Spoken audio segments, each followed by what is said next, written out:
Y como de costumbre, como es parte del ejercicio, ¿cierto? Haciendo un repaso de la lección número 6, profetas anteriores a la monarquía. ¿Se acuerdan de qué estuvimos viendo? ¿Sí? ¿Qué estuvimos tratando? ¿Qué estuvimos conversando? ¿Se acuerdan o no? Sí, de unas mujeres. De la ¿Quién dijo mujeres? profeta, ¿Cómo? de la profeta María ¿Ya? y hizo de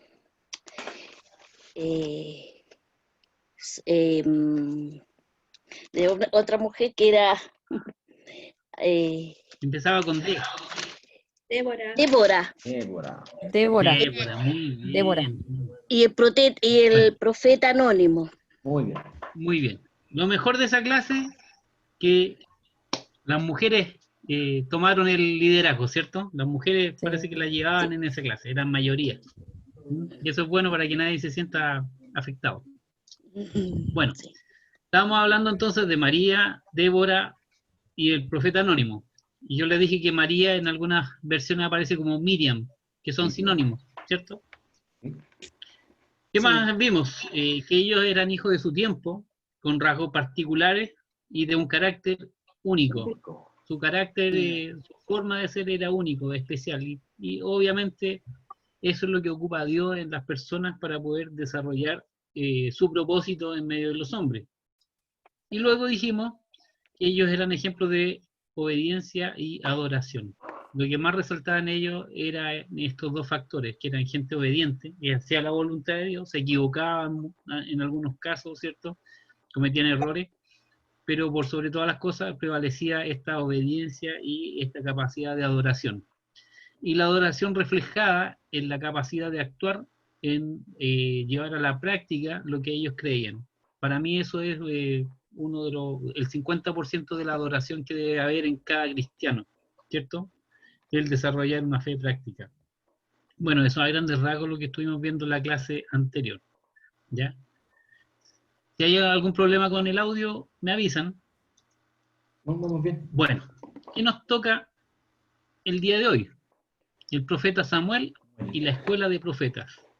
Este es como el punto más alto en el tema de los profetas. Si ustedes recordarán que hicimos como una línea de tiempo y pusimos un antes y un después.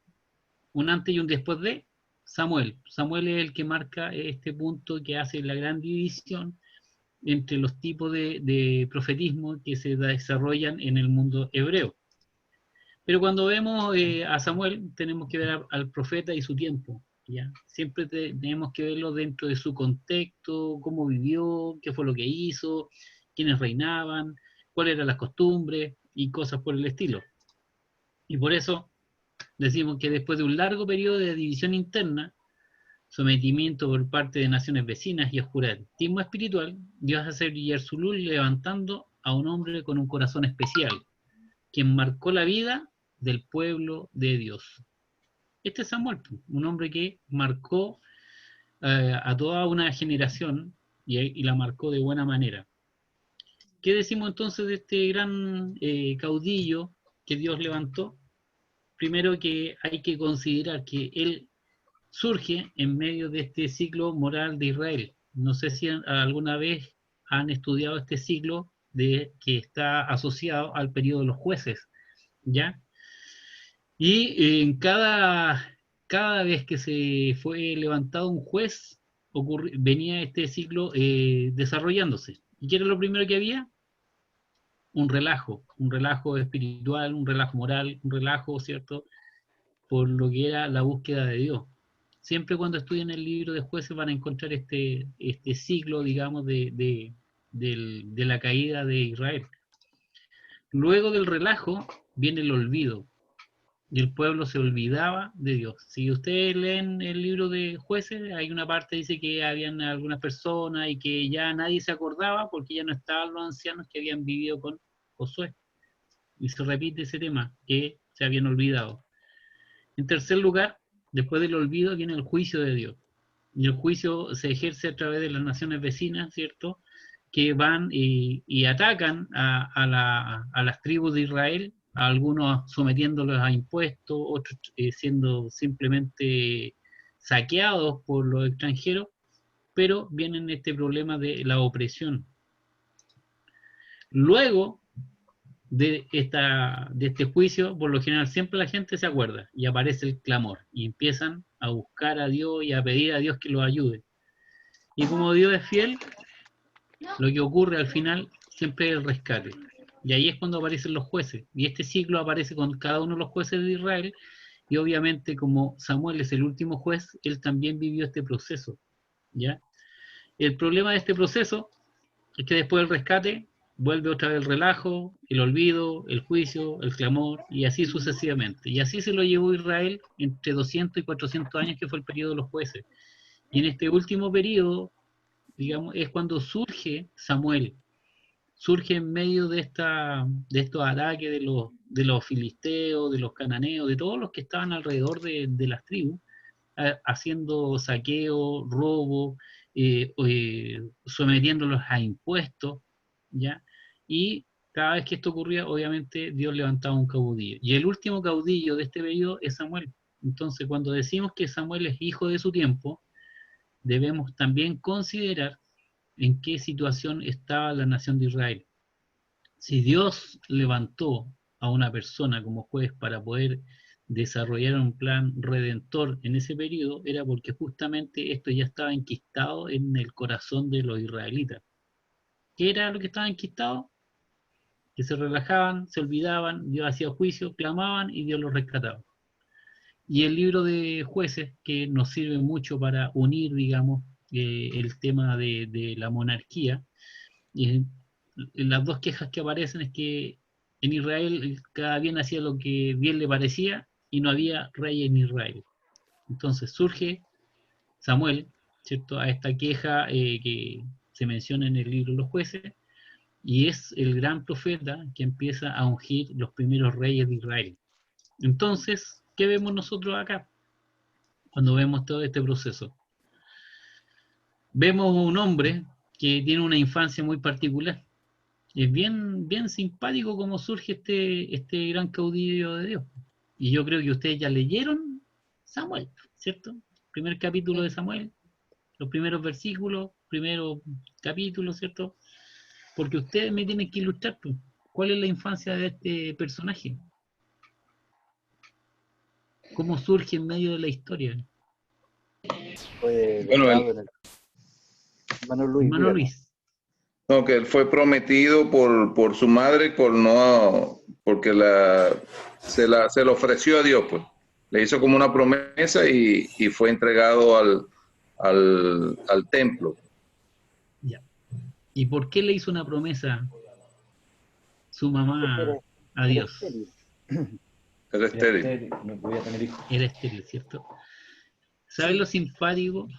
Que casi en muchas situaciones, ¿cierto?, de mujeres estériles dentro del relato bíblico, surgen hombres espectaculares, hombres singulares, hombres que tienen unas condiciones especiales. ¿Me pueden mencionar a lo menos dos personajes que son hijos de madres estériles y que a una edad ya un poco más avanzada fueron? Sara. ¿Quién? Isaac, Sara, muy bien. Isaac, tu hijo Isaac. Elizabeth, más? la mamá, Elizabeth, la madre de Juan el Bautista. Bien. ¿Se dan cuenta que aparecen varias mujeres que eran estériles? ¿Cuál más? ¿Aparecerá alguna otra? Jacob. ¿Se acuerdan cómo se llamaba la mamá de José? Raquel. Raquel. También estéril. Si se dan cuenta, Dios parece que antes de entregar algo, siempre pone a prueba el corazón de las personas. Y aquí decimos que Samuel es un hijo de una promesa, ¿ya? Ahora, uno lo ve un poco, a lo mejor, duro, el hecho de que la mamá lo haya dejado en el templo. Pero, ¿qué explicación podríamos darle nosotros hoy día a esa situación? Que es la voluntad de Dios y que esa persona en el templo iba a recibir una educación donde Dios iba a ser el mentor. ¿Ya? Otra cosa que yo ¿Alguna quería otra agregar es opinión? que ella cumplió su promesa que le hizo a Dios. Eso fue Ya. en realidad Hay una lo promesa. primero que... Sí, Bien, hay una promesa importante, ¿cierto? Hay un cumplimiento, ¿cierto?, de un favor de Dios y la reacción natural tiene que ser un cumplimiento también de parte de la persona, cumplir su promesa. Ya, muy bien. Pero la situación, ¿ustedes saben a qué edad más o menos fue puesto Samuel en el santuario? Bajo el cuidado de un sacerdote. Como a los 12, más o menos. ¿A qué hora? ¿A qué edad?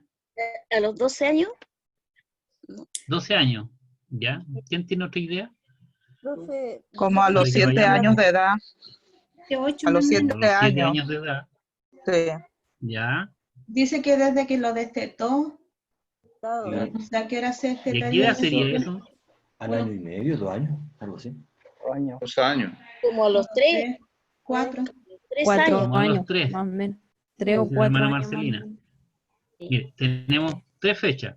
3 años, 7 años, 12 años.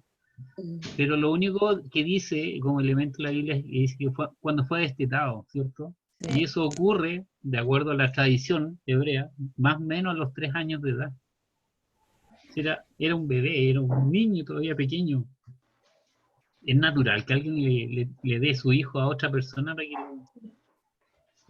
les pregunto a las mamás, ¿lo harían ustedes?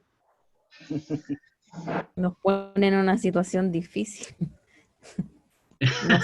No sé si yo podría dejar a mi hijo, Ya. el único que tengo, pero difícil. Ya. Entonces, ¿cómo lo podemos explicar nosotros? Si alguien nos pregunta, Claramente, a nosotros que somos canutos.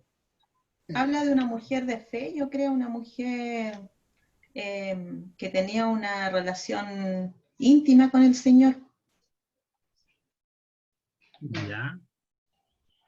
Y yo les voy a dar una pista, ¿cierto? Y la pista estaba en el título que empieza, digamos, en esta clase. Formó una Está escuela. remarcada con negro ahí.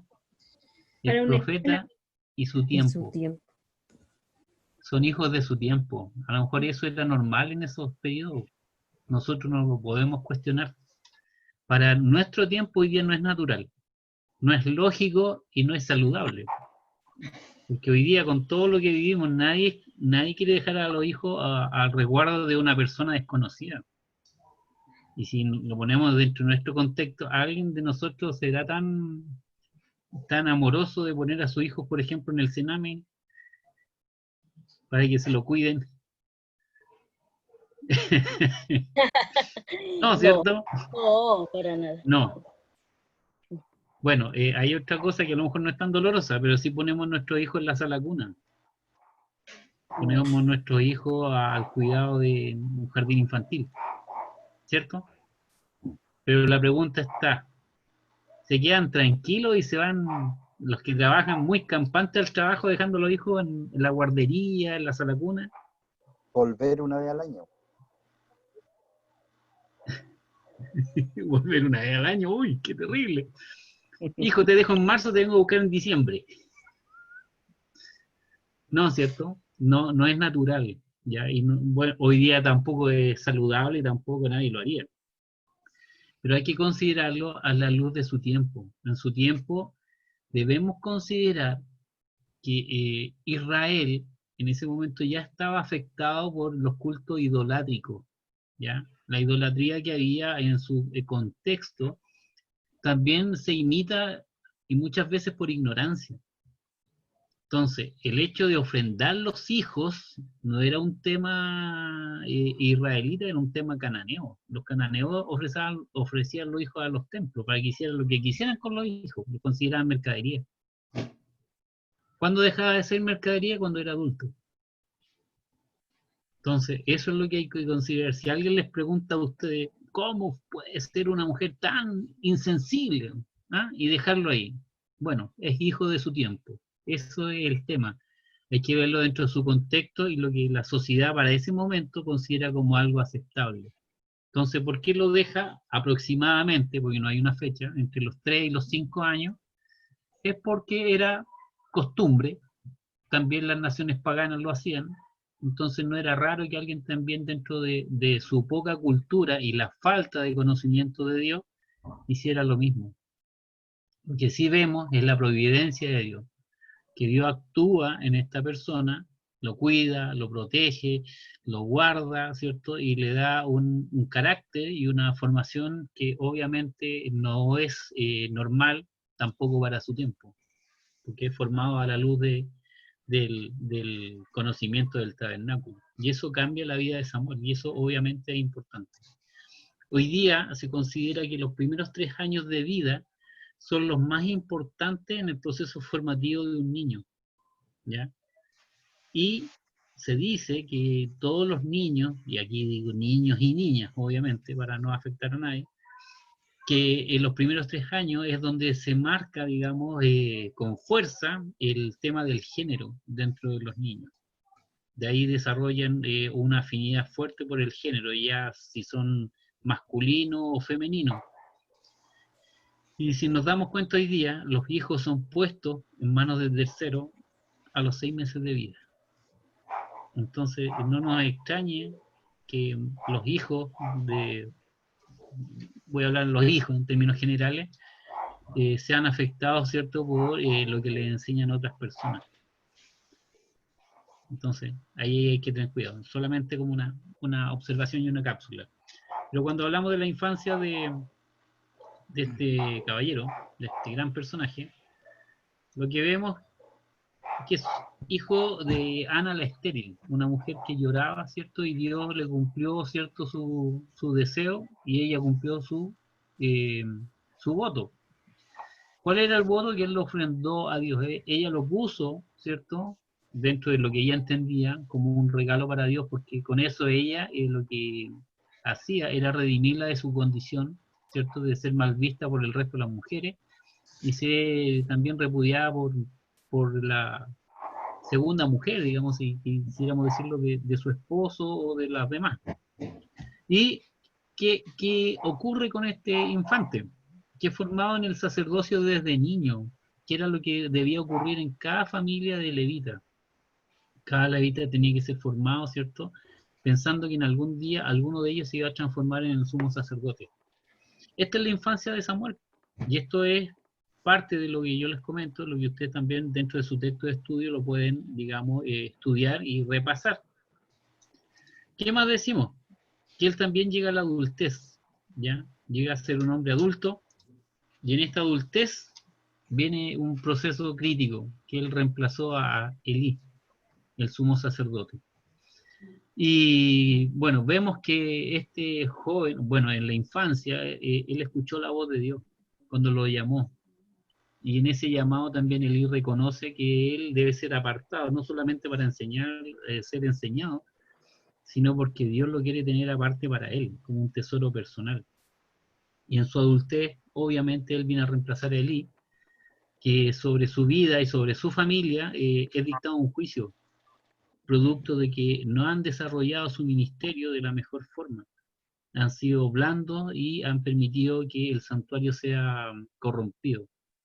Y ahí una gran lección, ¿cierto?, para nosotros en nuestros tiempos, la importancia de formar, digamos, dentro del conocimiento de Dios a nuestros hijos, para que obviamente ellos puedan desarrollar una vida plena. Entre paréntesis, una pregunta al margen. De los hermanos aquí presentes, me imagino que varios, a lo mejor, tienen hijos, ¿cierto? Amén. ¿Quiénes tienen hijos pequeños? ¿De qué edad? Hasta los 16. Yo. 1, 2, 3. ¿Quién más? ¿Raquel también? Sí. Yo también, hermano. Ya. Bueno, son varios, ¿cierto? ¿Por qué les pregunto? Cuando ustedes ejercen, digamos, su ministerio como padre, ¿qué le enseñan a su hijo? Le enseñan que tienen que estudiar, ¿cierto? Es importante estudiar. Sí. La pregunta es, ¿le enseñan para qué tienen que estudiar? En cierto modo, cuando yo le explico un poco acerca de lo que ellos están cumpliendo, su rol como hijos, el tema de los estudios. No solamente ellos ¿Ya? están aprendiendo, sino que se están preparando para enfrentar la sociedad. Eso es lo que les explico yo a ellos.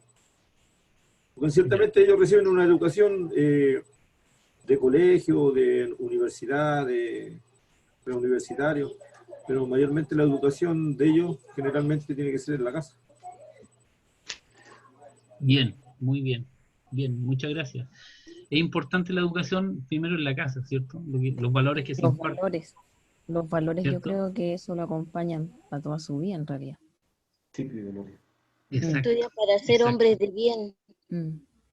Ya, muy bien, eso es importante, que sean hombres de bien. Hombres de bien. Pero ¿sabe cuál es el problema? El problema que hoy día se predica en los templos, en los cultos, en la iglesia y en los cultos familiares.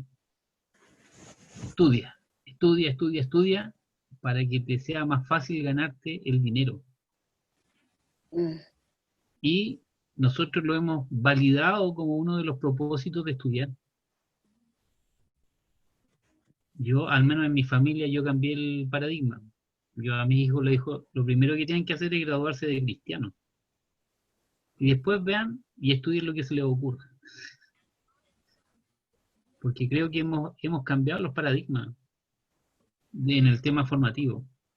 Porque nos hemos dejado llevar por nuestro tiempo, también lo digo de manera personal, no nos dejamos llevar, en el sentido que creemos que lo único importante para nuestros hijos es el estudio. Y vemos que cuando son adultos, muchos se apartan de Dios. ¿Por qué? Porque por parte de nosotros como padres no hubo a lo mejor el esfuerzo suficiente para que ellos se graduaran de cristianos.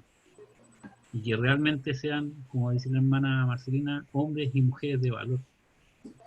Lo demás es todo circunstancial porque es Dios el que abre y cierra las puertas. Entonces ahí es donde uno debe considerar cuál es la meta y cuál es la misión que tiene cada familia. ¿Ya? Yo con esto no quería decir que sus hijos no estudien. No, tienen que estudiar, pero que sea con un propósito. Cuando uno estudia misiones, muchos jóvenes se prepararon porque fueron a la universidad, médicos, abogados, pero con un fin distinto, con un fin de ayudar y de ser aporte dentro de la iglesia. Y hablo de la iglesia, lo que es el cuerpo de Cristo, no de una iglesia local. Por eso les mencionaba el tema solamente. ¿Por qué? Porque cuando nosotros vemos la vida de Samuel en su adultez, ¿cierto? Lo que estamos viendo aquí es el hecho de que él reemplaza a Elí porque él fue formado. Hubo un propósito de vida sobre él, y ese propósito fue que él se transformara en un varón de Dios, una persona que primero honrara a Dios. Y esto lo llevó a ser el último juez de Israel. O sea, después de él no hay otro juez, no hay ninguno más. Por eso es que él marca un antes y un después. Y no solamente eso, mire lo importante que hay en el proceso de la adultez de Samuel. Él tuvo el honor y la responsabilidad de ungir a los dos primeros reyes de Israel. Si nosotros analizamos el caso de Elías, a Elías también se le mencionó que él tenía que ungir a 3 reyes, y él no lo hizo. Le traspasó la responsabilidad a Eliseo. Y era un mandato de Dios. Y aquí vemos a un hombre que fue entregado, ¿cierto?, al ministerio sacerdotal, porque su madre pagó un voto, y en ese voto lo que hay es un amor y una forma de adoración a Dios. Y miren en lo que se transforma. No se transformó en un simple levita, alguien que tenía que armar y desarmar el tabernáculo. Se transforma en un juez, y se transforma en un gran profeta, y que se le dieron una de las responsabilidades más importantes. Entonces, es bueno considerar, digamos, cuáles son los propósitos que rigen la vida de cada persona y tomarlo también como un ejemplo, porque también hay que sacar enseñanzas prácticas de todo esto. Ahora, cuando nosotros vemos el proceso de la adultez, cuando ya es mayor, en el caso de Samuel, vemos que Samuel unge a David, y dentro de esto lidera la formación de profetas. O sea, hay una trascendencia. Eso es lo que yo quiero representar. Más que lo que ustedes puedan extraer de su texto. De hecho, yo esto mismo lo saqué del libro. ¿ya? Pero yo trato de hacer un poco más de aplicación.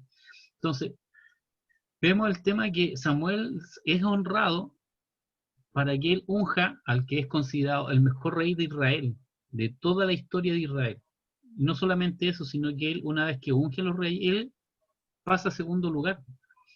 Pero no deja de servir a Dios. Y en este proceso, en su proceso ya de maduro, de un hombre hecho y derecho, él se transforma en un líder de profeta, un formador, es como el que levanta una escuela para que otros también sigan el mismo camino y también sean un apoyo a la monarquía, que es un tema que vamos a ver un poco más adelante con el tema de las escuelas de profetas.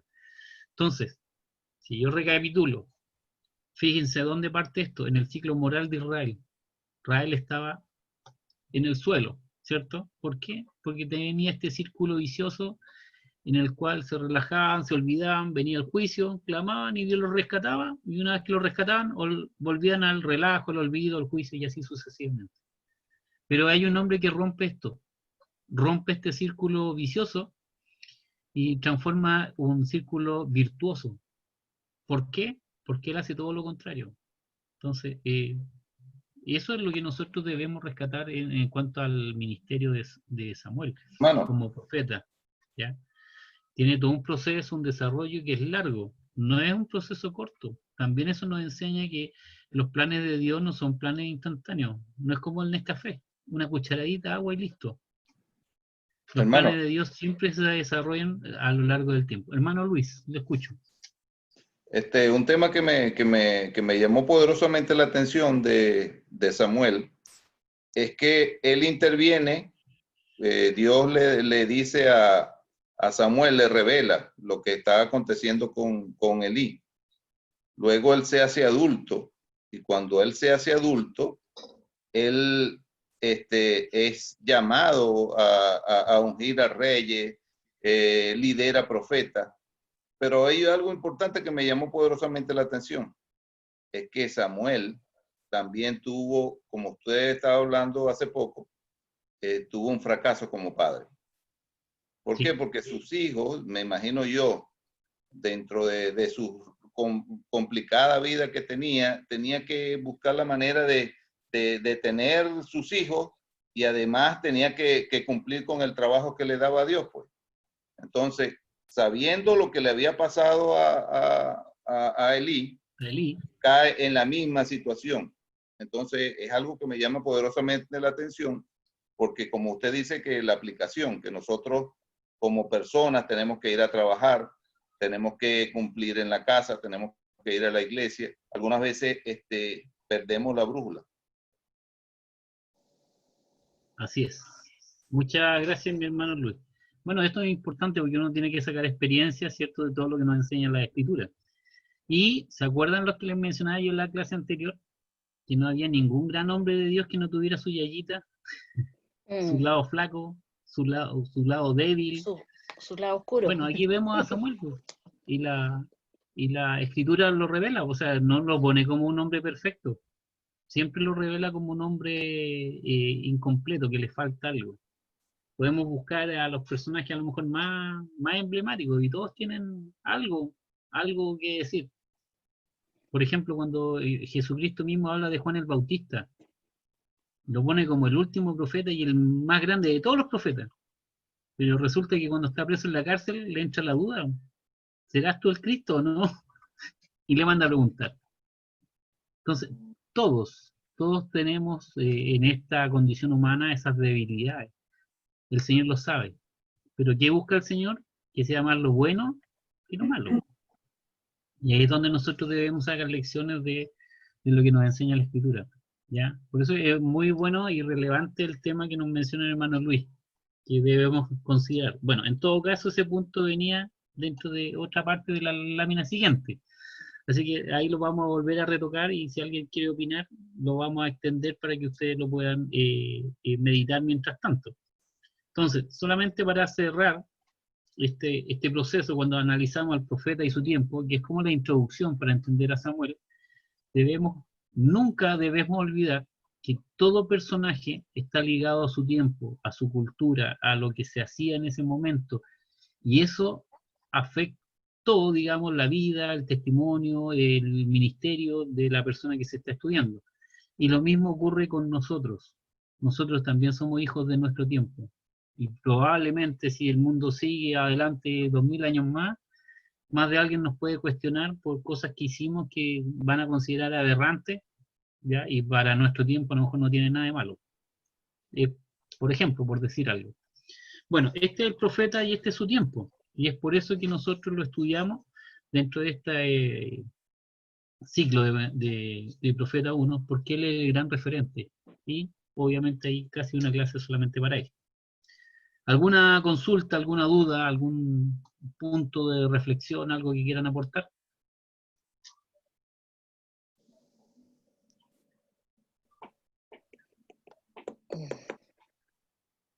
¿No? Avanzamos. Hermana Marcelina. Yo delante dije 12 años, cuando Dios llamó a Samuel, tenía 12 años cuando lo llamó cuando lo llamó 3 veces, que dicen.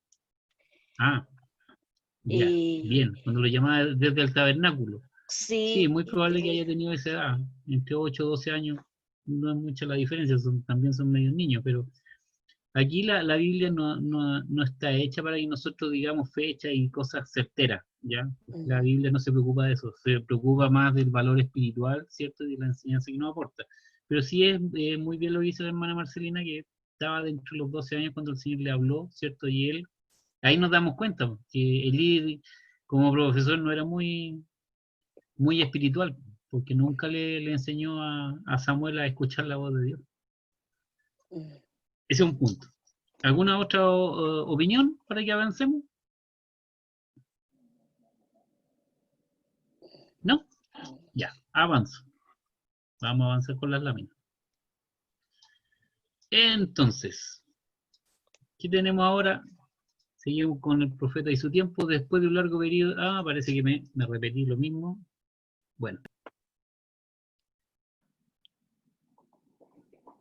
Bueno, dice, después de un largo periodo de división interna, sometimiento por parte de las naciones vecinas y por estima espiritual. Bueno, lo mismo, ahí no cambié el texto, me equivoqué. Discúlpenme, hermanos queridos. Pero yo quise hacer un ejercicio, a lo mejor no tiene nada de práctico ni de bonito, pero para poder analizar al profeta, voy a hacer un ejercicio medio de carnicería, ¿ya? Y vamos a partir al profeta en varias partes. ¿Qué es lo primero? Vamos a ver sus manos. Y vamos a hablar de su obra, lo que él hizo. Su obra siempre estuvo asociada al tabernáculo y al sacerdocio. Y además fue juez y profeta. Si uno ve los rasgos más relevantes en cuanto al ejercicio, a lo que hizo, ¿cierto? A su trabajo, está asociado a todo esto.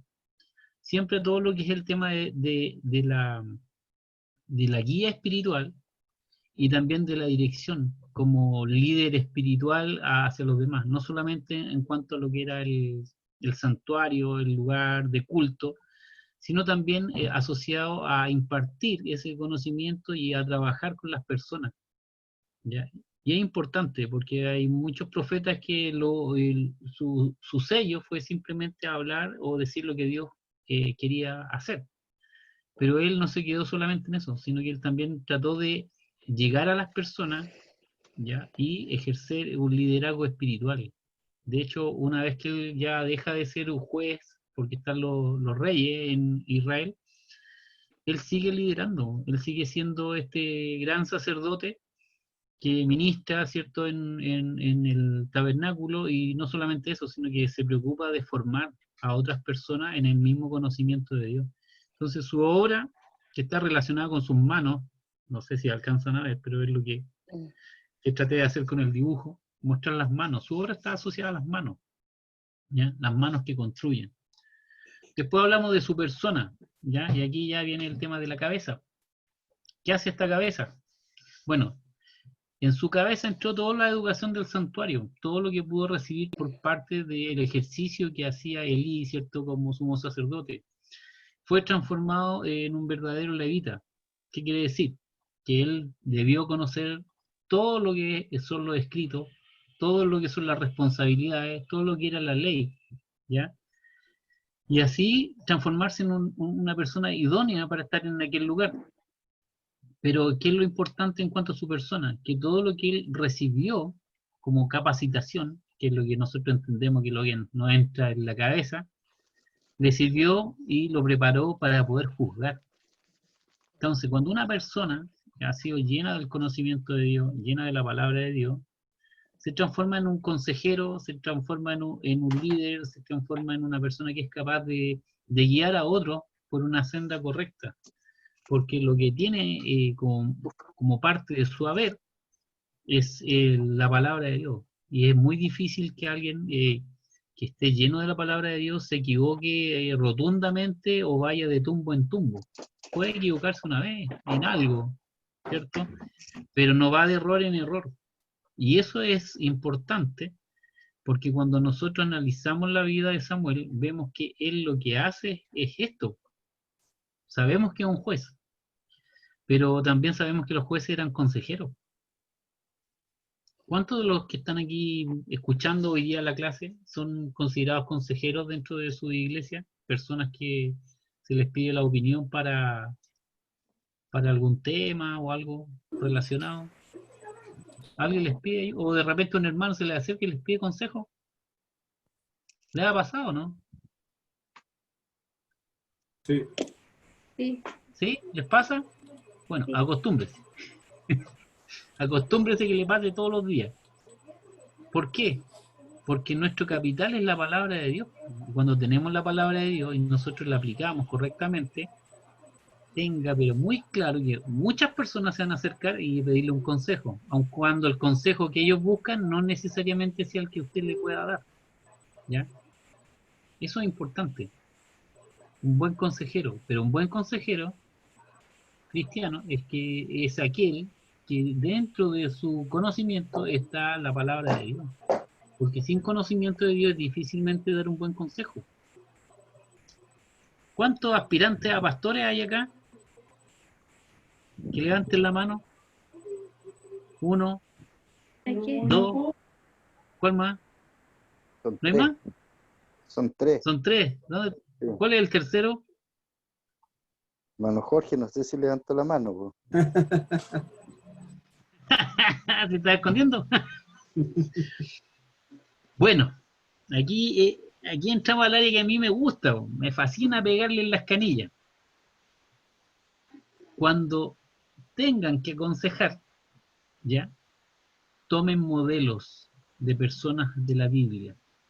Van a ocurrir situaciones, no soy profeta ni hijo de profeta, pero le estoy diciendo lo que les va a pasar. Y más de alguien va a necesitar que usted lo aconseje, aunque la persona no quiera ser aconsejada. ¿Ya? Y por lo general siempre se habla de disciplina, la disciplina es formación. Entonces, cuando ustedes quieran entregar un buen consejo, traten de recordar a lo menos algún personaje de la Biblia y vean qué fue lo que hizo y cómo salió del problema. ¿Ya? Es importante que ustedes se transformen en consejeros, como fue Samuel, porque el ejercicio profético hoy día está más asociado al tema de ser un buen consejero en función de lo que la Biblia dice, no de lo que yo creo, sino de lo que la Biblia dice. ¿Y por qué pongo el tema sobre la mesa? Bueno, está la hermana Lorena, no sé si está el pastor Mario, Sí, pero está. es un tema que nosotros conversábamos bastante con los alumnos de Huechuraba, porque habían hermanos y pastores también dentro de la clase, y muchas veces se tocaban tópicos de consejería. Y muchas veces las consejerías se hacen en función de lo que yo creo, del olfatómetro, del tincómetro y del que me dijeron. Pero pocas veces el consejo se hace en función de lo que la Biblia dice. Entonces es importante para que ustedes den un buen consejo y no esperen que la persona ejecute ese consejo, sino que ustedes simplemente apliquen el conocimiento bíblico, porque con eso ustedes van a estar salvando su responsabilidad y segundo, su testimonio como consejeros va a ir creciendo y se van a transformar en hombres y mujeres de valor y los van a seguir y los van a buscar y van a considerar los comentarios que ustedes pueden hacer. No porque ustedes quieran lucir, sino porque Dios los va a poner ahí para que ustedes den luz y sean realmente hombres que guíen y mujeres que lideren en tiempos difíciles. Porque la consejería no viene en los mejores tiempos, siempre viene en tiempos de dificultad. Así que hermanos, considérenlo, consideren hacerse de un par de ejemplos, de algunos testimonios bíblicos cuando ustedes tengan que aconsejar. Cierro el paréntesis y seguimos con la obra de este tremendo varón de Dios, Samuel. Entonces hablamos de su persona, fue educado en el santuario, se transformó en un verdadero levita, y esto le dio la oportunidad de ser preparado para ser uno de los mejores jueces de Israel. En tercer lugar, su condición espiritual. De aquí apunto más al centro, que es al corazón, ¿cierto?, de este varón, que era un hombre obediente. Él fue obediente. Cuando el Señor le dijo, anda y unge a fulano, él fue y lo hizo. Él era capaz de oír la voz de Dios. Y como ustedes lo mencionaron delante, la primera vez que escuchó la voz de Dios fue en el santuario. Ahí, donde Dios habitaba. Y ese es el lugar donde hay que escuchar la voz de Dios, en la presencia de Él. ¿Ya? Si alguien no es capaz de sentir o discernir la voz de Dios, es porque le falta crecimiento espiritual. Y cuando una persona es obediente y es capaz de oír a Dios, es capaz de hablar con Dios. Así de sencillo. Y aquí tenemos este ejemplo del corazón de Samuel, que era obediente, él oía a Dios y era capaz de hablar con Dios.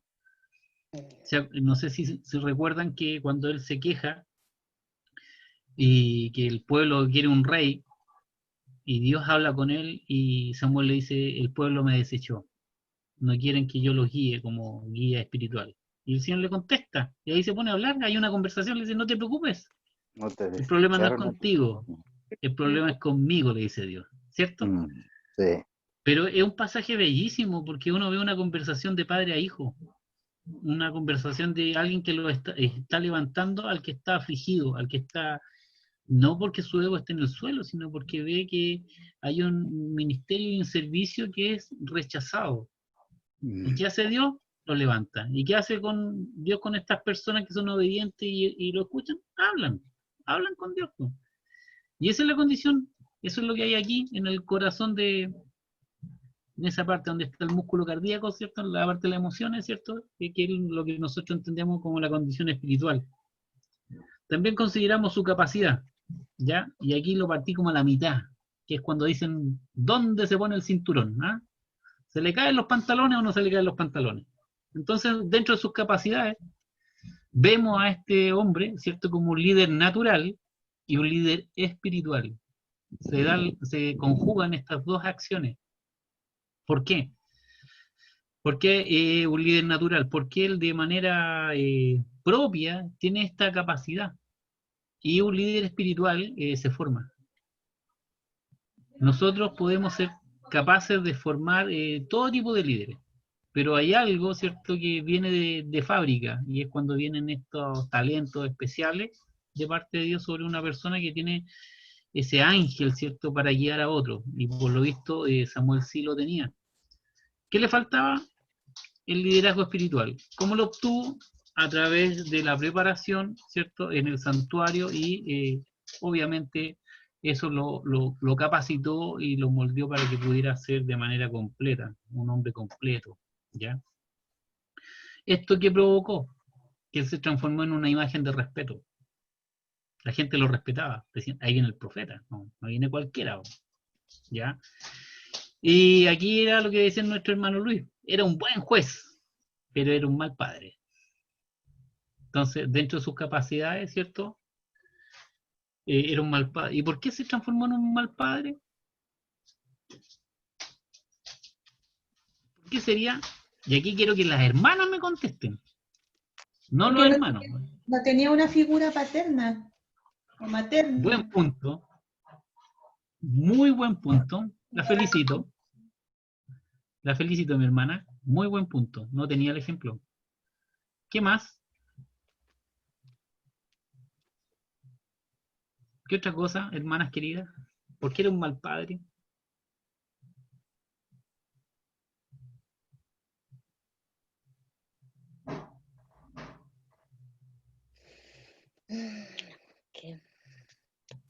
¿Quién opina? O pregunto yo, dedocráticamente. Podría ser también porque, bueno, entre comillas, la figura que lo estaba criando, entre comillas, y era Elí, y Elí tampoco era un buen padre, que digamos. Bien, excelente, muy bien. La imagen que él tenía era de un mal padre. Po. ¿Y cómo eran los hijos? Malos. Po. Malo. Yo creo que fue menos malo que Elí. ¿Ya? Menos malo. Porque por último a lo mejor mostraron un poco más de respeto. Pero hacían lo que querían. Ahora, volvemos al tema. Es hijo de su tiempo. Es hijo de lo que él vivió. ¿Ya? Y hay lados flacos, claro que hay lados flacos. ¿Ya? Y eso obviamente también le lleva a un desprestigio. Mano, Los hijos que tienen. Mano Luis. yo opino también que el hecho de que un hijo tome mal camino no quiere decir que seamos mal padres. Hay algunas veces, es como usted dice, que vienen de fábrica dañados y uno no tiene la culpa. Por ejemplo, uno le predica a los hijos y uno le dice, vayan para la iglesia, vayan, estén cerca de Dios, pero ellos no oyen, no escuchan o por ejemplo, ellos toman los buenos ejemplos. Por ejemplo, los hijos de Samuel tomaron un buen ejemplo de su padre, pero no lo imitaron. Entonces, algunas veces se le escapa a uno como padre, pues, que se le escapen de las manos y que los hijos quieran hacer lo que quieran. Bien. Ahora, ¿por qué yo les preguntaba a las mujeres y no a los varones? ¿Ya? Porque en esencia la mujer, ¿cierto? Las niñas, para ser femeninas, para desarrollar más ese aspecto de su género, lo que necesitan a su lado es a su padre, no a la mamá. Si no, pregúntenle a todas las hermanas que están aquí, las que están casadas, si no se casaron con alguien parecido a su papá. Sospechoso. Bueno, lamentablemente, hermano, a mí me gusta la psicología, así que son temas de psicología, ¿ya?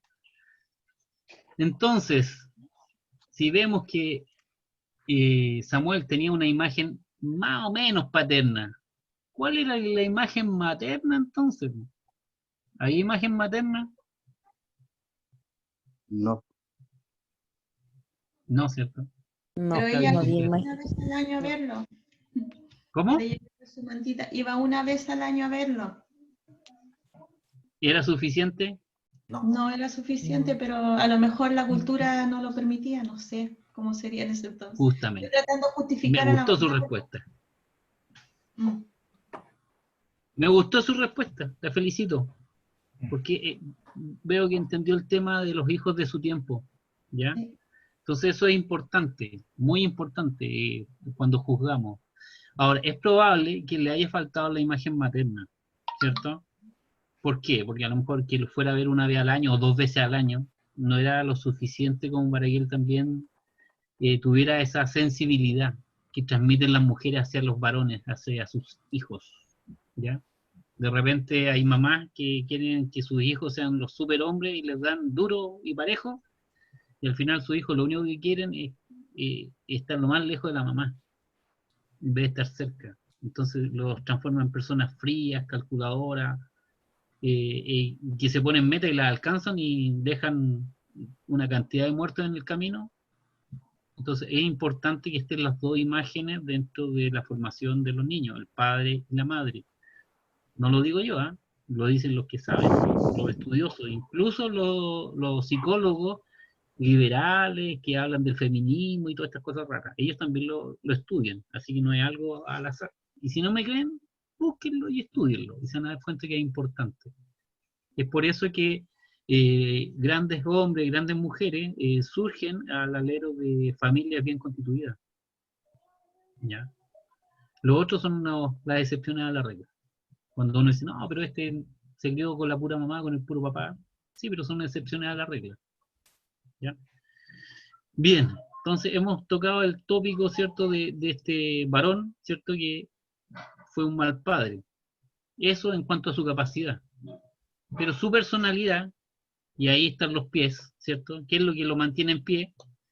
su dominio y fuerza, como dice su texto de estudio. Él era capaz de ceñirse a lo que él creía, era obediente, era valiente, perseveraba, era un hombre, no digo trabajólico, puede ser, a lo mejor que era trabajólico, no lo sé, pero la Biblia así no lo plantea. Pero sí era un varón esforzado, no era cualquier persona, se dio el tiempo no solamente de ser juez, no solamente de andar aconsejando a los reyes, sino que también de formar a otras personas para un ministerio. Y eso no es común, no es común que alguien lo haga, no es común que hay gente que esté dispuesta incluso a dejar a su familia, ¿cierto? Y poniendo los valores de Dios por delante. Y aquí sí lo vemos. Entonces esos son rasgos de su personalidad. Y ahí tenemos al profeta completo. Después de que lo descuarticé, bueno, ahí está enterito, ¿cierto? Y esos 5 tópicos están dentro de su texto de estudio y lo pueden, si quieren hacer una clase, lo pueden representar. Yo sé que a ustedes les va a quedar mejor, pero está claro. Pero lo pueden complementar, ¿cierto? Su obra está en sus manos. Su persona, ¿cierto? Su conocimiento es lo que está en la cabeza. Su condición espiritual ahí en el pecho, ¿ya? En su capacidad, en la fuerza de los muslos que le llaman, donde está el cinturón, ¿ya? Y su personalidad, que lo mantiene parado, ¿cierto? Sus piernas, para que tengan un ejercicio. Ahora, esto no es que se me haya ocurrido a mí, ¿eh? Esto lo aprendí yo también de un pastor que nos enseñó un sermón de 3 puntos en el cual nos afirmamos nosotros: cabeza, cintura y rodilla, ¿ya? Y las 3 cosas hay que usarlas. Pero en este caso estamos hablando de una persona y la hemos dividido en estas 5 competencias que menciona de manera general su texto de estudio, porque también es bien breve. Uno podría a lo mejor hacer un estudio más profundo, pero tenemos esta información y creo que es relevante y también es importante, porque podemos sacar bastante información al respecto. Bueno, ¿qué decimos de esto para ya estar pasando a la escuela de profetas? Su ministerio marcó la monarquía y a Israel, no solamente a los reyes, sino que a toda la población. ¿Por qué? Porque él fue un ejemplo de consejero, fue un ejemplo de valor y un ejemplo de amor a Dios. Entonces, sus puntos álgidos, o sea, sus puntos más altos fueron estos. Un hombre de valor, un hombre que tenía valores y por lo visto él traspasó y también contagió de esto a varios, no a pocos. Y eso hizo también que saliera de ese círculo oscuro y de vicio que tenía Israel y entrar en un nuevo proceso. Por eso que Dios ocupa a grandes personas que están dispuestas para hacer cambios. Y los cambios siempre, por lo general, traen mucho dolor también para las personas que son ocupadas. Hay un término que dice que todos los revolucionarios son muertos por su revolución. No hay ninguno que se haya levantado y no haya caído muerto. Bueno, en el caso de Samuel, él no es un revolucionario. Él simplemente es un hombre en las manos de Dios para desarrollar la misión de Dios y está todo enfocado, ¿cierto?, en el plan redentor. Entonces aquí tenemos un hombre, ¿cierto?, al cual podemos imitar en muchas cosas y en las partes negativas también sacar experiencias para no cometer los mismos errores. ¿Qué les parece? ¿Vamos bien hasta aquí? ¿Dudas, preguntas, consultas?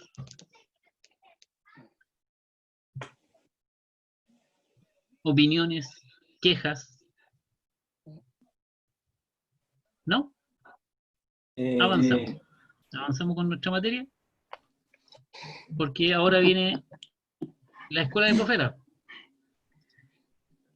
Aunque el término escuela de profetas no se halla en el texto sagrado, se menciona, voy a correr un poquito aquí, se menciona otro término, que es compañía de profetas.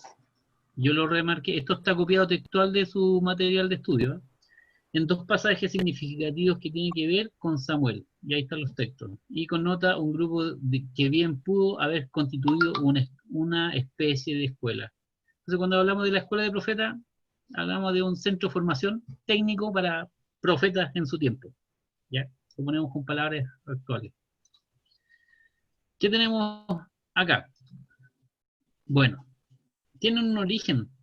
¿De dónde surgen estas escuelas? Ustedes que ya hicieron las tareas y que tienen todo el material en su cabeza y ya lo estudiaron, ustedes me van a responder a mí. ¿Cómo surgen las escuelas de profetas? ¿Cuál es su origen? De a uno, por favor. Yo sé que todos quieren opinar, pero no hay problema, yo los espero.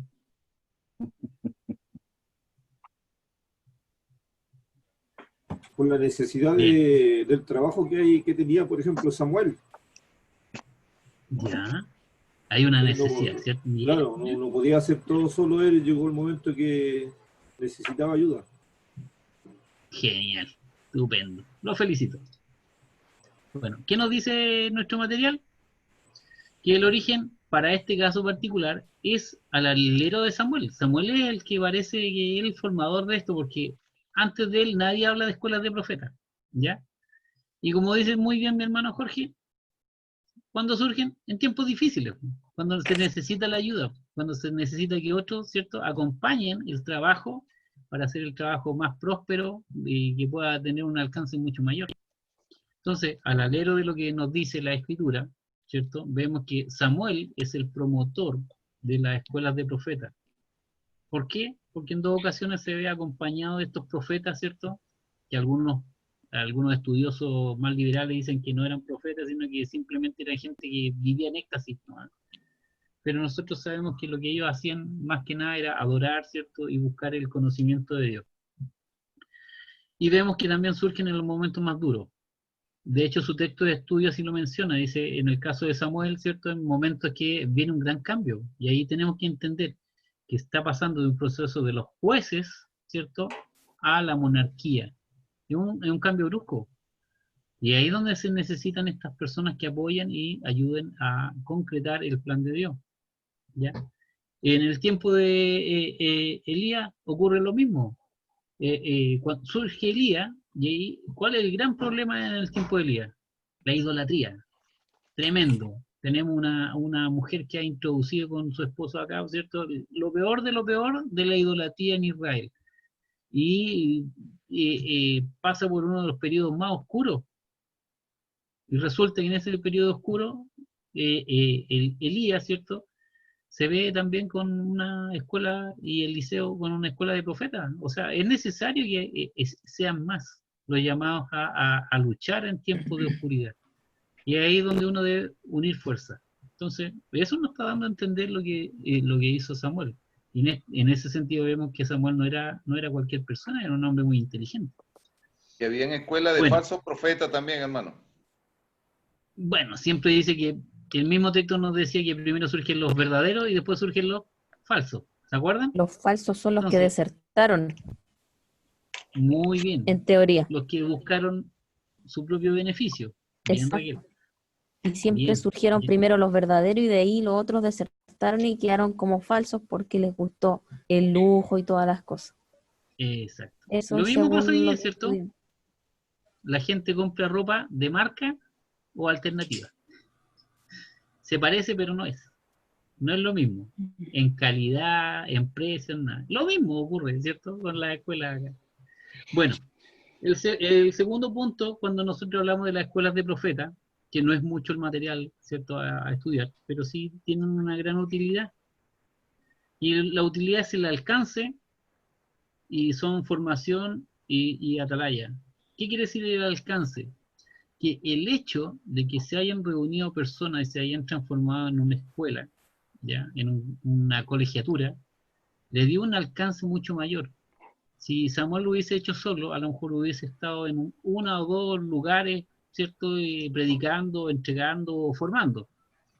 Pero cuando uno forma a otros, se transforma en un ejercicio multiplicador. Y lo que hizo fue Samuel eso. Y yo creo que dentro del ministerio de Samuel, al estar acompañado por esta escuela de profetas, fue transmitir también lo que Dios había dicho, que Dios sí iba a levantar un rey, que Dios sí iba a unificar a las tribus y transformarlas en una nación distinta. ¿Por qué? Porque él tenía el conocimiento de lo que decía la Escritura. Y él lo que hace es traspasar ese conocimiento para que esas otras personas hagan exactamente lo mismo. Por eso se habla de alcance. O sea, se alcanza mucho más trabajando en equipo que trabajando solo. ¿Ya? Entonces, esta utilidad que nos muestra, digamos, la escuela de profetas está en la formación. No solamente fue formado Samuel, sino que todo el conocimiento que tuvo Samuel también lo traspasó a otras personas y hubo crecimiento en cuanto al conocimiento de Dios. Y como atalaya, porque también avisan del peligro. Ellos también se transformaron en personas, al conocer la voz de Dios, al conocer la palabra de Dios, también podían anticipar los problemas. Por eso que es importante que estudiemos la Escritura, porque nosotros somos atalayas, nosotros sabemos, ¿cierto? Sabemos que si la gente se va por el mal camino, sabemos lo que va a ocurrir. Y es una regla ya escrita, no hay nada que hacer. Entonces, cuando nosotros tomamos la palabra de Dios, somos capaces de discernir los tiempos. Y al discernir los tiempos, tenemos la responsabilidad de avisar. Si no avisamos, Dios no va a pasar la cuenta. Entonces, queridos hermanos, lamento decirle que todos ustedes son responsables del conocimiento bíblico que están adquiriendo. Ahora van a tener que avisarle a los demás, ¿cierto? De acuerdo al conocimiento que tienen de la palabra. Y como a mí me gusta decirlo, yo los voy a ayudar a que se transformen en analistas bíblicos, que ustedes puedan analizar la vida a través de la Escritura y así también poder avisar de qué es lo que va a ocurrir, qué es lo que está ocurriendo y por qué pasó, ¿cierto?, lo que pasó. Eso nos sirve la Escritura. Podemos hacer análisis. El tercer punto, y ya estamos llegando al final, son las características de esta escuela.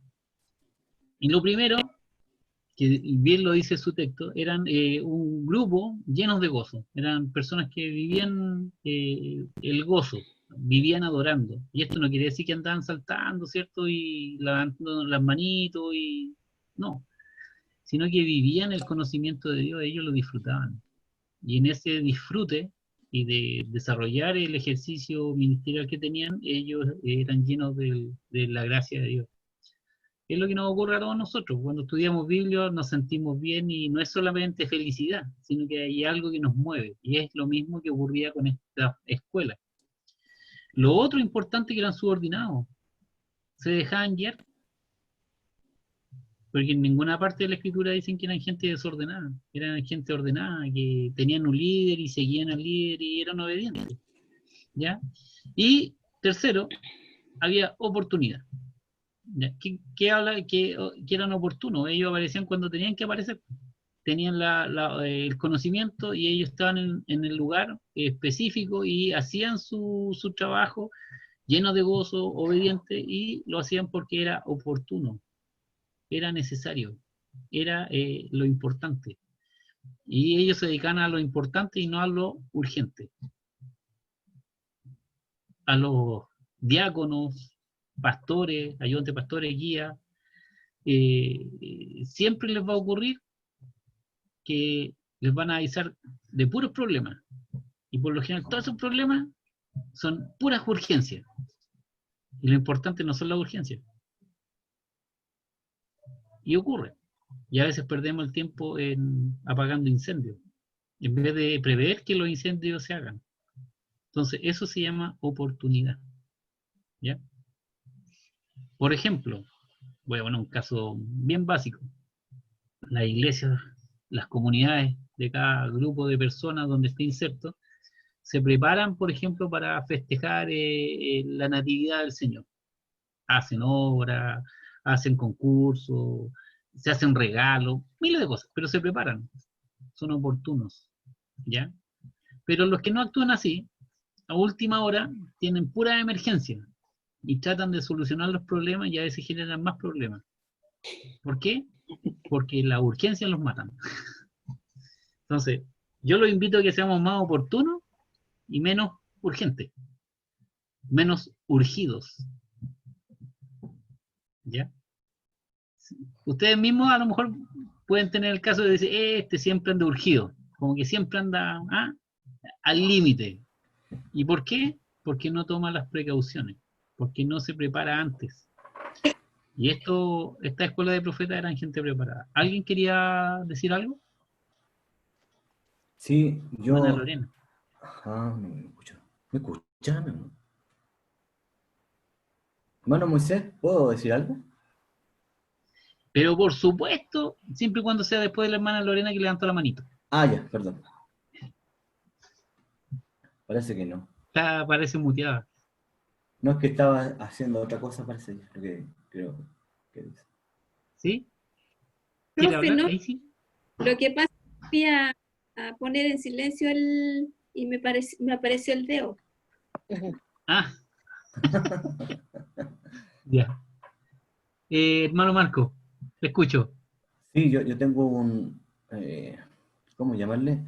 Una diferencia a lo que ustedes mencionaron al principio sobre el origen del fracaso de Samuel con su hijo. Porque si él pudo ¿Ya? instruir a estos jóvenes, pudo entregar todo lo necesario para que fueran de bien, ¿por qué no lo hizo con su hijo? Y le echamos de culpa al tiempo que vivía Samuel, porque Samuel no ¿Ya? tenía buena referencia, pero muchos de nuestros padres no tuvieron la buena referencia. Mis abuelitos, por ejemplo, eran cero a la izquierda, pero sí tuvieron la referencia como para que la escritura llegara a mí. Entonces igual yo creo que Samuel tiene un grado de culpa en el sentido de que él no instruyó a su hijo de acuerdo a lo que él supuestamente hacía con los demás. Bien. Y participo en lo que usted opina, ¿ya? Lo que pasa es que nosotros, para poder hacer el análisis, decimos que debemos ponerlo en su tiempo, que es lo que ocurría. En ningún momento dijimos que era el mejor padre del mundo, No, sí. ¿cierto? Sí. ¿Ya? ¿Y cometió errores? Yo creo que cometió varios errores. Y hay a lo mejor errores que pueden haber sido tan graves y que la Biblia no los contempla, porque a lo mejor no eran importantes mencionarlos, ¿ya? Pero sí lo menciona el tema de la paternidad. Yo creo que dentro de todo hizo lo mejor posible. No digo que haya sido un mal papá, que no sé, como uno pensaría que los pasaba retando a los hijos, poniéndoles disciplina que a lo mejor no podían soportar. No lo sé, porque la Biblia no lo dice. Yo creo que le Pero faltó sí, tiempo para ello. claro, y Estaba ahí súper ocupado, entonces no. Y esto también es ejemplo para nosotros.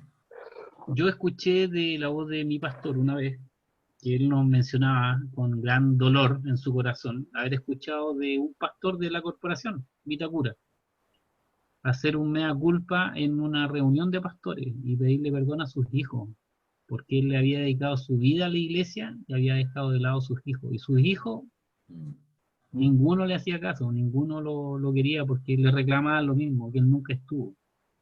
Entonces es importante que hay que saber conciliar bien lo que es el ministerio pastoral, el diaconado, el trabajo que cualquiera quiera desarrollar dentro de la iglesia con el tema familiar. A mí me lo reclama siempre mi señora, que yo soy bien escaso de oportunidades para regalonear a mi familia. Me cuesta, y si no es por mi señora, yo a lo mejor pasaría de largo y sería como Samuel. Pero gracias a Dios tengo una buena esposa que me ayuda en ese sentido, y me dice, te equivocaste, anda y habla con los niños y plantea que te equivocaste también. Entonces, y esa es la parte que más me gusta, me fascina cuando les tengo que decir que me equivoqué. Me imagino.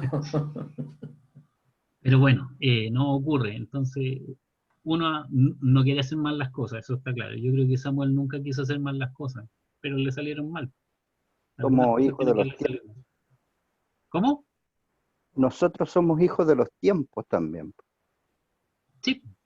Nosotros Eso. los más antiguos, porque era Dios, la iglesia, el trabajo, la familia. Bueno, menos mal que nosotros somos más jóvenes. Claro.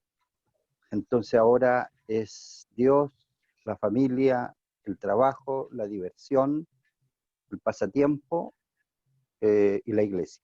Bueno, la iglesia está en sexto lugar y va para el séptimo en este minuto. Por eso que hay que Entonces, saber conciliar. por eso digo, somos hijos del tiempo, algunos de nosotros, porque faltar a la iglesia en esa época era casi un pecado. O sea, tú no podías dejar de asistir a la iglesia. ¿Y por qué? Ahora no, pues usted puede ir a la iglesia cuando quiera. Y ahora, en este minuto, se está predicando, ya no es necesario ir a la iglesia. Total, usted es el templo y le hacemos el culto por Zoom y es suficiente. Entonces la iglesia va a pasar a un octavo lugar rápidamente.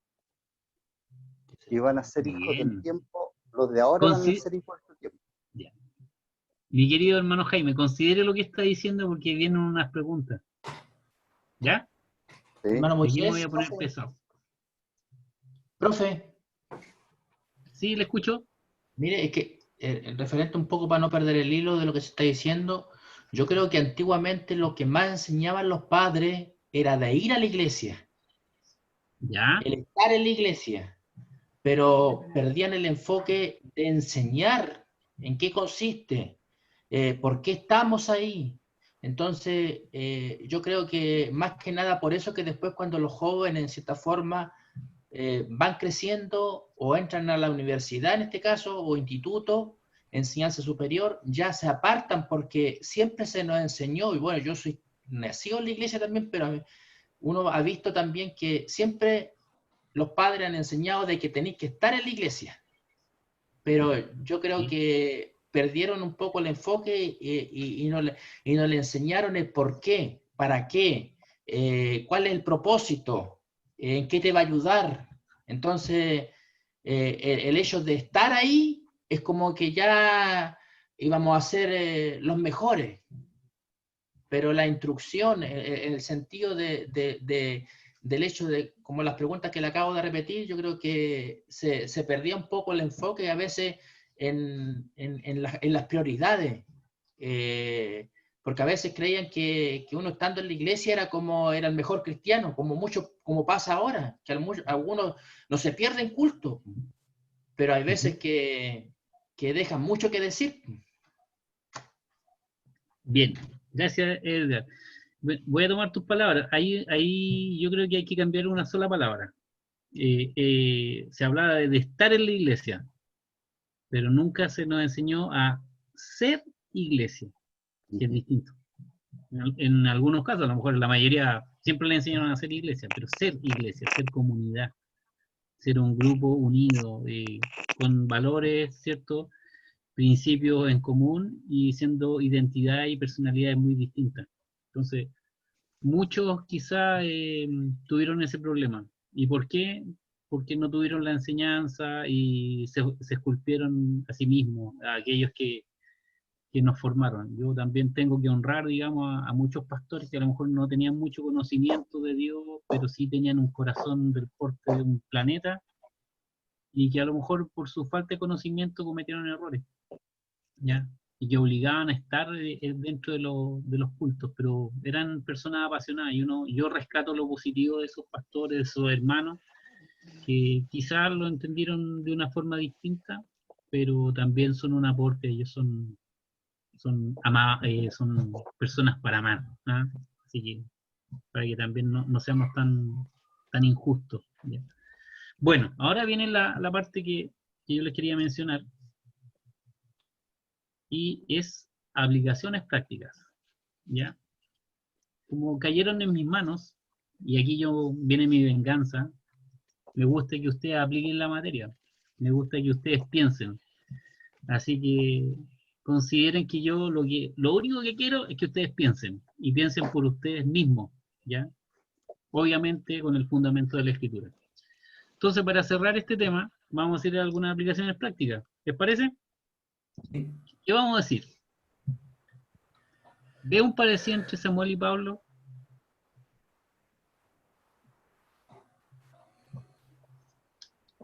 Por supuesto que sí. Por favor, muéstreme sus credenciales para decir por qué sí y por qué no.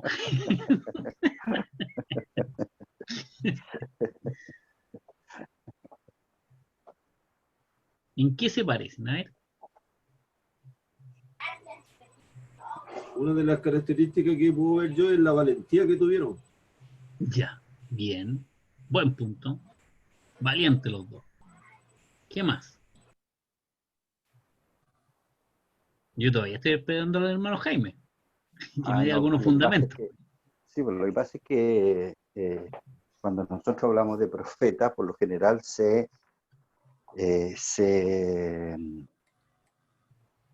tiende a pensar que el profeta es el que recibe directamente el mensaje de Dios. Y nosotros vemos en la escuela de profetas, y vemos en Samuel, que Samuel parece que, no sé si tendrá alguna palabra, así como nosotros la consideramos profética. Lo que él hace es enseñar la palabra, enseñar la ley, Ya. ¿Y qué hacía Y lo Pablo? que hace Pablo es enseñar la palabra, enseñar. Ya. Bien, ahí se parecen, Conocimiento de ¿cierto? Dios. Son iguales. ¿En qué más se parecen? ¿O no se parecen? Si alguien dice no se parecen. Es que eran muy preparados ambos. Muy bien, buen punto. Miren, estamos haciendo una correlación de personajes. Pero muy Gente estudiosos. preparada. Y ahí O sea, hay un gran punto. Dios usa a los que están preparados. Claro, eran muy preparados los dos. Ujú. ¿En qué más se parecen? Yo creo, profe, que ambos se entregaron a la obra del Señor. Entregaron su vida para que la obra del Señor creciera. Fuera en alza, no en decadencia. Bien, ya, muy bien. Gente entregada. Y otro, de acuerdo a lo que hemos visto, que los dos tienen un llamamiento único de parte ¿Cómo? de Dios. Que los dos tienen un llamamiento personal por parte de Dios. Ya. Bien, importante, ¿eh? A los dos le habló el Señor. Claro. Sí. ¿Qué más? ¿Hay algo más o no?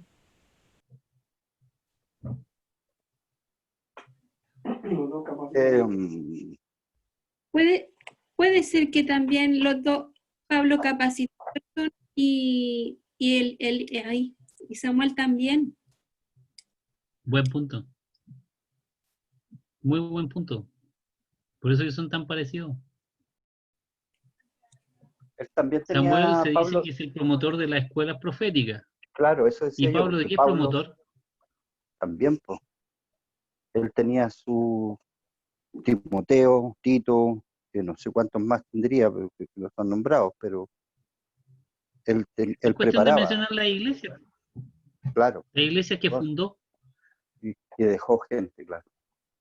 ¿cierto? La capacidad de liderazgo, hermano. Muy bien, capacidad de liderazgo. Tenían una capacidad increíble, ¿cierto? Sí. Entonces, vemos que hay parámetros que se repiten, ¿ya? Y es por eso que yo los hago pensar un poco, para que también veamos que hay coincidencia en algunos personajes, y las coincidencias parece que son casi de manera general. Pero en el caso de Samuel y de Pablo, bueno, yo recalco el hecho que son líderes especiales, son capacitados, tienen un llamado especial de parte de Dios, pero ellos no solamente piensan en un ministerio temporal, ellos ven un ministerio de largo plazo.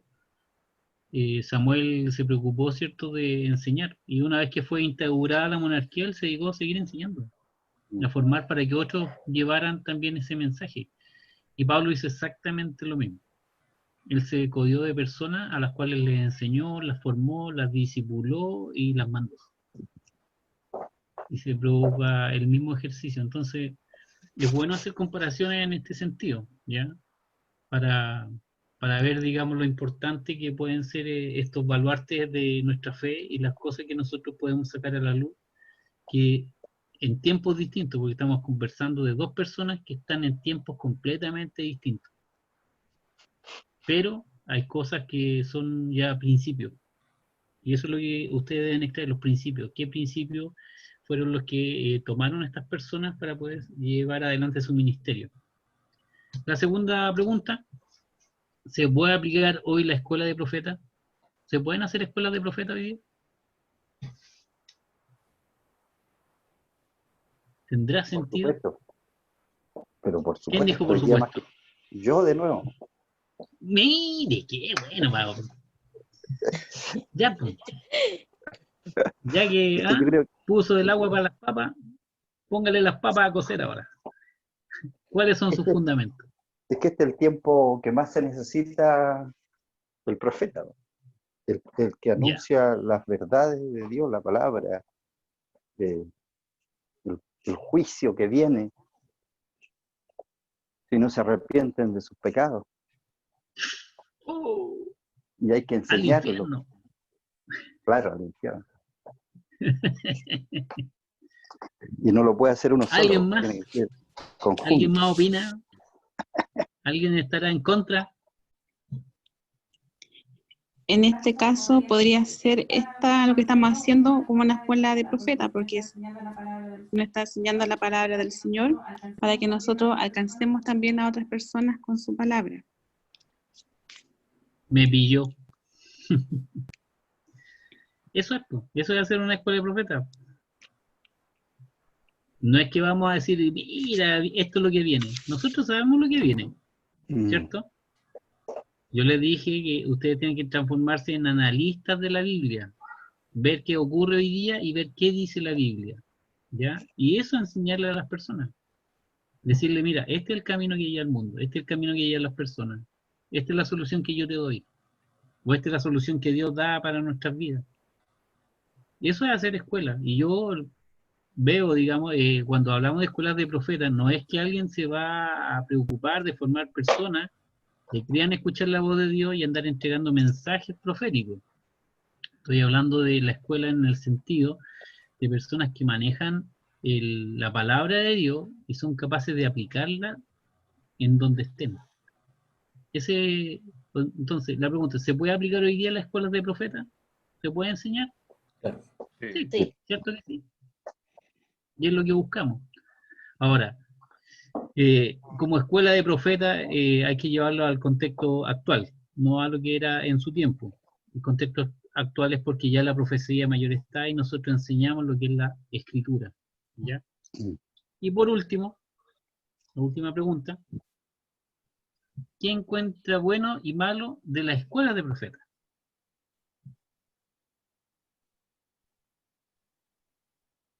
Muchas veces la mala enseñanza que entregan las escuelas de profetas de los tiempos de hoy, por todas las cosas que hemos visto, algunos profetas que hacen hablar los dólares, otros que hacen convertir el agua en Cabernet Sauvignon, otros que hacen descender oro. Entonces, el profeta moderno de hoy en día es para analizarlo. Ya. Lo malo, ya, es que sacan lucro de esto, ¿ya? Y que sacan provechos personales. Y que engañan. Eso sería, claro, sintetizando. ¿Sí? Los falsos profetas. Los falsos. Ya, muy bien. Pero estamos, ¿quién encuentra bueno y malo de las escuelas de profetas? Y aquí tenemos un ejemplo que nos da nuestro hermano Jorge y los que sacan partido, ¿cierto? Que son falsos profetas. Lo otro que creo que puede ser malo, cuando tergiversan la palabra. Ya. Porque de repente hablan cosas que no son y lo dan por hecho y eso se va transmitiendo de generación en generación y cuando uno no se educa empieza a creer en la palabra, la escritura la va también tergiversando porque no tiene el conocimiento para hacer un análisis de decir esto está bien o esto está mal. Yo creo que eso es lo malo. Ya, eso es lo malo. ¿Y sí. ¿Alguna otra opinión? Lo bueno es que vamos aprendiendo, por ejemplo, como lo está enseñando usted, todo lo que hemos aprendido hasta ahora, es como estar aprendiendo lo que hacían los profetas, todo eso. Eso encuentro que es lo bueno de los profetas, de lo que estamos aprendiendo nosotros. Hay un aporte positivo. ¿Alguna otra opinión? Puede ser que nosotros también somos profetas al ser enseñar a otro en cuanto a porque usted sabe que cuando una persona viene a Cristo hay que empezarla a discipular y al ser un buen discipulador la persona que está siendo discipulada se le va formando un carácter. Bien, muy bien. La escuela yo le voy a dar mi dominical opinión. sería, hermano. Sí, le escucho a hermano Luis, diga nomás. La escuela dominical sería como una escuela de profetas, si se pone a ver. Ya. ¿Y es bueno o malo? No, por supuesto que es bueno, porque educas a la iglesia para que las personas que le hablen cuando estén en la calle no se separen de Dios. Es decir, le enseña a mantenerse en la iglesia y hacer las cosas que Dios quiere que nosotros hagamos. Bien. Ya, ahora yo les voy a enseñar herejías 1. ¿Les parece? Vamos a hablar de herejía. ¿Usted sabe que una de las cosas más malas que le ocurrió a la iglesia en la escuela dominical?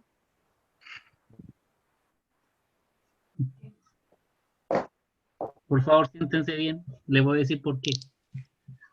Porque antiguamente, cuando no existía la escuela dominical, la gente se formaba en la casa. Los padres le enseñaban a los hijos la escritura. Hoy día muchos padres llevan a los hijos a la escuela dominical para que la iglesia les enseñe y ellos se sacan su responsabilidad. Esperan que otros les formen a sus hijos. ¿Ya? Eso es malo. Ahora, la iglesia tiene que revertir eso, obviamente. Ese es como un principio. Y lo que digo yo, no es porque lo diga así al voleo, sino porque cuando uno estudia la historia de la iglesia bautista, cuando Robert Riker en Inglaterra instituye la escuela dominical, él la instituye con un propósito de enseñarle a los niños mendigos que deambulaban por las calles porque sus padres estaban metidos en las fábricas trabajando y los niños quedaban solos y abandonados y no sabían leer ni escribir. Entonces Robert Riker, que es el padre de la escuela dominical, lo que él hizo fue tomar a estos niños que estaban solos para enseñarle, y les enseñó a leer y a escribir a través de la escritura con el método lancasteriano que se llama, que le enseñan a leer con la Biblia. Hubieron grandes hombres y mujeres que Dios levantó a través de eso, pero el problema está que el principio cambió. Que los hermanos de la iglesia se acostumbraron a lo fácil, a llevar a los niños para que un profesor les enseñara lo que ellos como padres deberían enseñar en su hogar. Eso es malo. ¿Ya? Entonces, esa es la parte de herejías 1, para que sepan. Eso es lo malo. ¿Ya? Y cuando lo hablamos de escuela de profeta también es malo en el sentido que cualquier institución que se levante como escuela, como formadora, tiene sus propios principios, pero no se alinea a los principios de la iglesia. Estoy hablando de la iglesia universal. ¿Ya? Y tiene sus propias metas, y las metas muchas veces desvían a las personas del propósito que es Cristo. ¿En qué sentido? Voy a poner un ejemplo. Se levanta una institución y dice, nosotros vamos a ser misioneros en el África. Y esta institución busca a personas que quieran ser misioneros y los sacan de su iglesia, les enseñan, los mandan al África para que levanten instituciones, ¿ya? No como iglesia, sino como instituciones de beneficencia, de apoyo, de asistencia de salud, y pierden el objetivo. Ahora voy a poner el ejemplo. ¿Conocen World Vision? Hubo un tiempo que salía mucho en televisión que apadrinaban a niños y cosas por el estilo. World Vision surgió como una institución cristiana para apadrinar a niños que estaban solos. Pero hoy día World Vision es una organización sin fines de lucro que solo busca dar asistencia a niños en riesgo social, nada más. No forma cristianos, no enseña la palabra. ¿Por qué? Porque no se alinean a la iglesia, y la iglesia es el cuerpo de Cristo, y el cuerpo de Cristo enseña que Cristo es la cabeza. Esa es la parte mala. Entonces tiene sus partes buenas y sus partes malas. Entonces, a lo mejor en otra materia no van a escuchar una herejía como la que yo le estoy enseñando. ¿Por qué se lo enseño? Porque cada vez que se desarrolla algún proyecto, algún proceso, debe siempre estar guiado por lo que es la palabra de Dios, por la imagen de Cristo, para no salirse del camino que se ha trazado. ¿Ya? Hay muchas instituciones que partieron bien y hoy día son solamente organismos, ¿cómo se llama? ONG. Por ejemplo, los Boy Scouts. Surgió de un nombre cristiano, pero hoy día los Boy Scouts es un grupo para pasarlo bien, ¿no? Ahí no hablan de Cristo. Y así sucesivamente. Por ejemplo, los hospitales. Los hospitales surgieron de hermanos, buenos hermanos, que vieron la necesidad de ayudar a gente enferma y hablarles de Cristo. Pero vaya a un hospital usted, pues, a ver si encuentra una Biblia. No la va a encontrar. Por ejemplo, Gedeones, que es una institución cristiana a nivel mundial, ellos se preocupan de los hoteles, regalar Biblia y ponerla en los veladores, en los muebles que están ahí para que la gente la lea y si la quiere llevar, que se la lleve, pero que la lea. Ellos están alineados con Cristo. Ese es el tema. Entonces, ¿cuándo es bueno? Cuando está alineado, ¿cierto?, con la palabra, con la imagen de Cristo. ¿Y cuándo es malo? Cuando se sale de esa imagen. De eso se trata. Por eso que yo quiero hacerlos pensar. Quiero que ustedes también miren las cosas de una perspectiva distinta, sin ser fariseo, sin ser legalista, sin ser extremista y caer también en el liberalismo, sino que solamente pensando a la luz de la Escritura. Que ustedes siempre traten de darle una vuelta adicional a las cosas, pero siempre sin perder, ¿cierto?, sin soltarse de la mano de la palabra de Dios y de la guía del Espíritu Santo. Es solamente eso lo que quería mencionarlo, ¿ya? Lo que yo les mencioné no está en el texto de estudio, lo último. Pero creo que es importante tomarlo en cuenta para que ustedes también, que están en proceso de formación, lo consideren. Puede ser una ayuda, a lo mejor no. A lo mejor solamente los va a entretener este rato que estamos hablando, pero considérelo cada situación, cada proyecto que pueda usted pensar y desarrollar en su iglesia. Lo primero, ¿está alineado con Cristo o no? Si no está alineado con Cristo, tenga cuidado. Hermanos queridos, hemos terminado la clase de hoy, la clase 7, con el tema de las escuelas de profetas. Ya nos queda la última clase y final, y esperar recibir esas famosas fichas para poner unos sendos 7 a todos los alumnos y esperarlos que puedan seguir avanzando en sus conocimientos y puedan, ojalá, motivarse a seguir estudiando y obviamente seguir con la materia de Profetas 2, que esas fichas sí les van a servir, ténganlo presente, porque el ideal obviamente en esta materia es estudiar los libros de la Biblia, todos los profetas menores. ¿Ya? Así que, hermanos queridos, les doy muchas gracias por su tiempo, no les quito más, no los aburro, espero que hayan podido aprovechar este tiempo y obviamente en un par de minutos más yo voy a liberar la PPT, se la voy a mandar a la querida hermana Paola, que como siempre ella tan gentil me ayuda y me permite también compartir el material con ustedes. Así que, queridos, amados, excelentísimos hombres y mujeres de Dios, solamente darles las gracias por este tiempo que me dan de meterme en sus casas y que podamos hacer este estudio. Así que Dios les bendiga y será hasta la próxima. Bendiciones, descansen y si tienen algún problema, no me llamen. Bueno, Luis. Bendiciones, Que estén